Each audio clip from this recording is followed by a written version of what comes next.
Proses revitalisasi Taman Ismail Marzuki semestinya tidak mengesampingkan pengelolaan arsip dan dokumentasi yang dimiliki tim.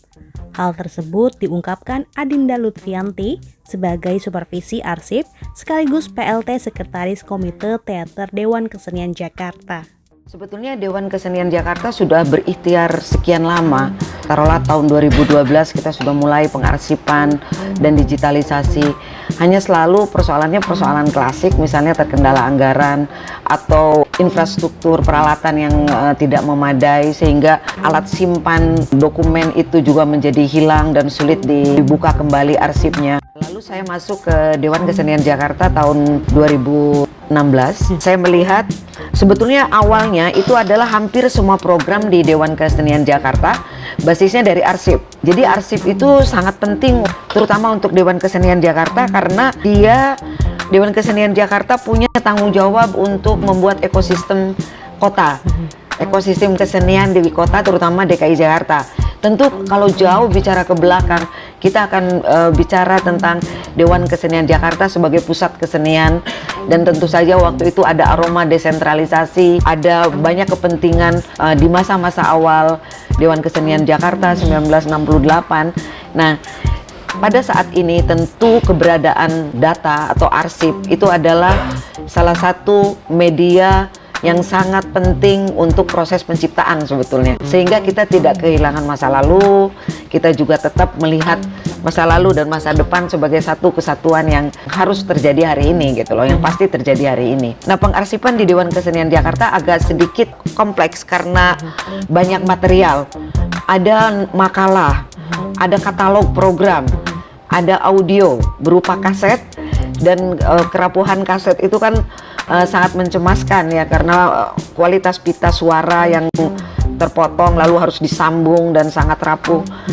Terus ada video, dan video juga bentuknya bermacam-macam dari mulai Betamax sampai sekarang udah lebih canggih gitu. Itu bagaimana mendigitalisasikannya. Nah, itu kami mulai dengan digitalisasi. Tentu yang harus diselamatkan pertama adalah kaset suara dan tentu saja teks. Nah, dua hal yang menjadi perhatian saya karena tentang keamanan kaset sendiri, kualitas suara yang takut hilang dan lain sebagainya, itu menjadi PR besar. Jadi harus dikerjakan satu-satu, dan Esa Tegar Putra harus sedikit punya kesabaran untuk menyambung, mendengarkan ulang untuk transkrip nantinya.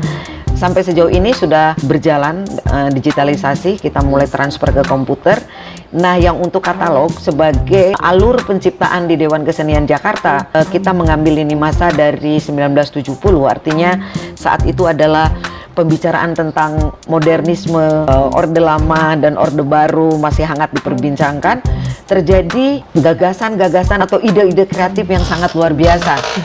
Misalnya bagaimana pertengkaran orang yang sangat percaya dengan modernisme, model A, model B, model C itu diperbincangkan di Dewan Kesenian Jakarta, sehingga itu mau berwujud menjadi berbagai program. Tentu saja program yang sudah sangat pengaruhnya nasional dan juga menjadi salah satu tujuan utama dari para penulis sastrawan, misalnya sayembara sastra, sayembara penulisan novel dan puisi, kritik sastra, itu semua ada di DKJ dan alurnya itu sudah lama sekali. Hal yang seperti itu kan tentu saja berangkat dari arsip-arsip DKJ, sehingga DKJ yang saat ini mengampu atau menjadi anggota di Dewan Kesenian Jakarta juga punya tanggung jawab untuk melihat itu. Nah, itu hanya ada di arsip. Kita kerja mulai Oktober ya.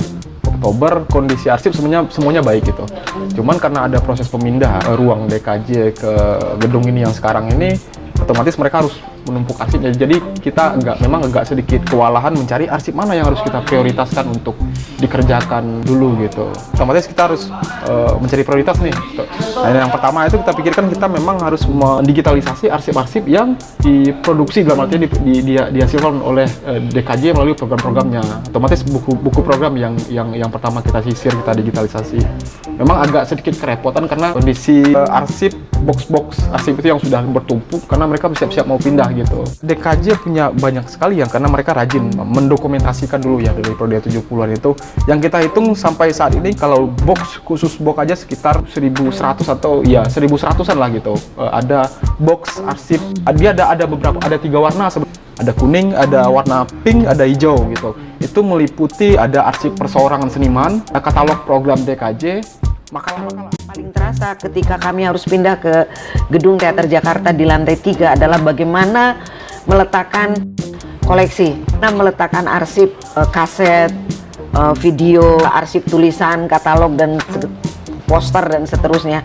Itu kan butuh ruangan yang dengan suhu udara tertentu, dan misalnya kemarin ada kebocoran di sana sini, lalu kita harus cemas. Kecemasannya itu yang mau sampai kapan gitu loh. Kalau sekarang masih ramai untuk berbicara moratorium atau tentu saja harus berpikir bagaimana keselamatan arsip dan dokumen yang dimiliki oleh Dewan Kesenian Jakarta yang sebetulnya adalah produksi pengetahuan yang bisa dibaca oleh publik, harus kita rawat sama-sama sebetulnya. Tentu saja di Dinas Kebudayaan DKI tentu sudah tahu gitu bahwa kita menyimpan banyak arsip, banyak dokumen, banyak koleksi gitu.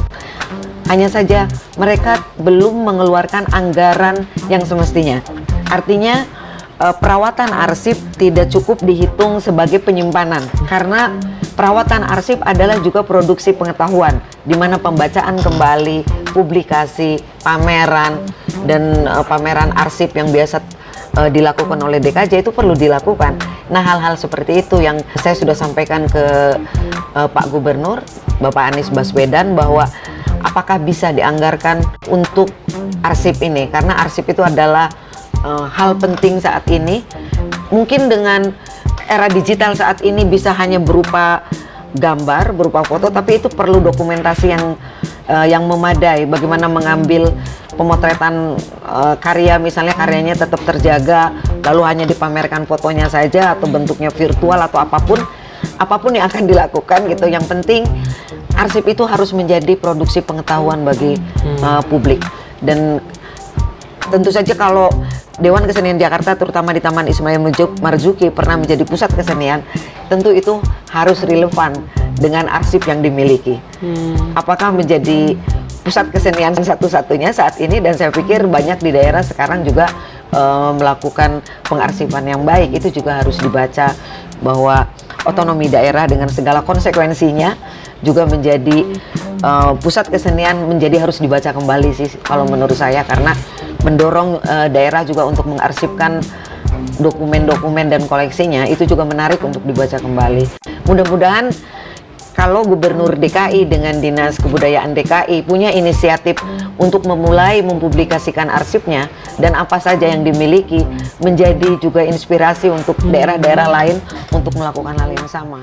Sebetulnya semua orang menunggu sikap DKJ apa, sikap DKJ seperti apa. Sebetulnya kami sudah bersikap, karena DKJ itu tidak menjadi bagian dari politik praktis. Dia harus melakukan advokasi, edukasi, dan harus menjaga ekosistem kesenian kota dan seterusnya. Pihak-pihak yang memprotes atau sekarang sedang ramai revitalisasi tim dan seterusnya, tentu saja mereka punya hak karena mereka juga seniman dan punya kepentingan dengan Taman Ismail Marzuki. Tapi kalau misalnya punya narasi yang tidak objektif, melihat bagaimana penciptaan terjadi di Dewan Kesenian Jakarta dan bagaimana arsip menjadi basis penciptaan, itu juga kurang bijaksana. Hanya DKJ melihat siapapun yang melakukan demo atau protes itu hak mereka, karena satu hal yang positif, kita menjadi tahu begitu banyak orang yang mencetai Taman Ismail Marzuki hanya dengan caranya yang berbeda-beda. Caranya ini yang tentu saja kembali lagi ke publik, bagaimana menilai cara-cara mereka membahasakan daya kritisnya terhadap kondisi saat ini. Kalau yang diambil oleh Dewan Kesenian Jakarta tetap fokus pada ekosistem kota dan tetap memberikan advokasi dan edukasi lewat program-program yang dihasilkan oleh Dewan Kesenian Jakarta. Ada 44 program tahun 2019 di Dewan Kesenian Jakarta dengan 200-an mata acara. Kalau mereka mengatakan tidak produktif, tentu saya ingin mendengar masukan juga gitu loh. Tidak produktifnya di sebelah mana gitu. Tentu saya meminta perhatian khusus masalah arsip, karena produksi pengetahuan tanpa arsip, tanpa data, hanya berupa wacana yang terjadi saat ini, artinya ada proses berpikir yang terputus.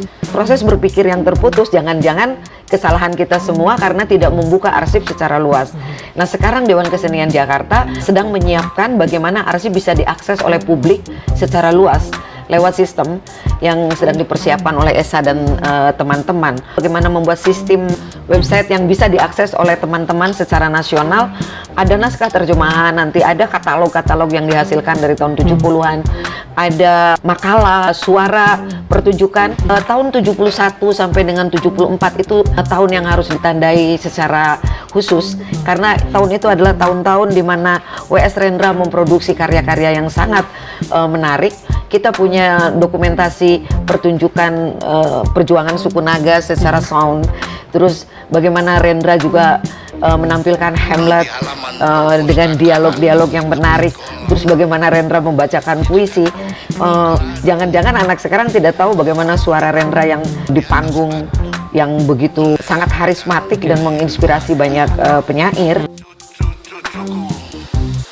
Zaman macam apa, peradaban macam apa yang akan kami wariskan kepada kalian? Jiwaku menyanyikan lagu Mas Kumambang. Kami adalah angkatan pungah, besar pasak dari tiang. Kami tidak mampu membuat rencana menghadapi masa depan, karena kami tidak menguasai ilmu untuk membaca tata buku masa lalu dan tidak menguasai ilmu untuk membaca tata buku masa kini. Maka rencana masa depan hanyalah spekulasi keinginan dan angan-angan. Di DKJ sudah terbiasa kita menampilkan program yang senior dengan latar belakang yang berbeda. Ada yang dari keempuan, ada yang dari akademisi.